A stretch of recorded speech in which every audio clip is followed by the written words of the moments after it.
Hello అండి, అందరికీ శుభోదయం. మీకు తెలుగు నేర్పిస్తున్నాను కదా, అలాగే అందులో భాగంగా ఇంగ్లీష్ కూడా ఎలా చదవాలో అన్నది నేర్పిస్తున్నాను. ఒకసారి చూడండి. ఇది తెలుగు పైన రాసింది తెలుగు. ఇది తెలుగు స్పెల్లింగ్ ఎలాగంటే ఇంగ్లీష్లో ఇలా రాయాలి. తెలుగు ఇంగ్లీష్లో ఇలా రాయాలి. TETLUలు జియుగు తెలుగు. తాకేత్తంస్తే తే, లాకుంస్తేలు, గాకుంస్తేగు తెలుగు. TETLUలు జియుగు తెలుగు. ఇంగ్లీష్ ENGLISH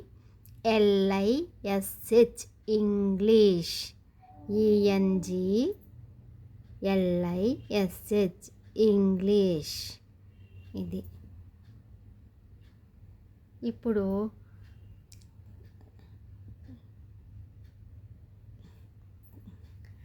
కాకేత్తం కింద ఎత్తుమిస్తే ఖై, ఒత్తు ఖై. ఇంగ్లీష్లో రాయాలంటే KHAI ఖై. కాకేత్తం కింద ఎత్తుమిస్తే ఖై, ఒత్తు ఖై. ఇది ఇంగ్లీష్లో రాయాలంటే KHAI ఖై. కాకోత్తమిస్తే kho, KHO kho. KHO kho. Kho. కాకోత్తం విసర్గమిస్తే kho.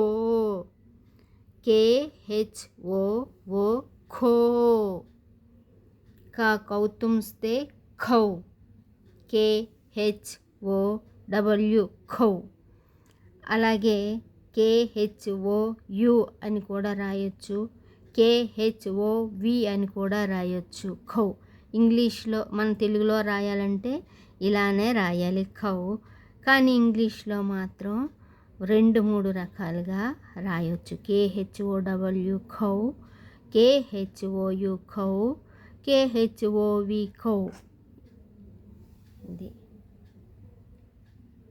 నచ్చితే లైక్ చేయండి, నచ్చకపోతే సబ్స్క్రైబ్ కూడా చేసుకోండి.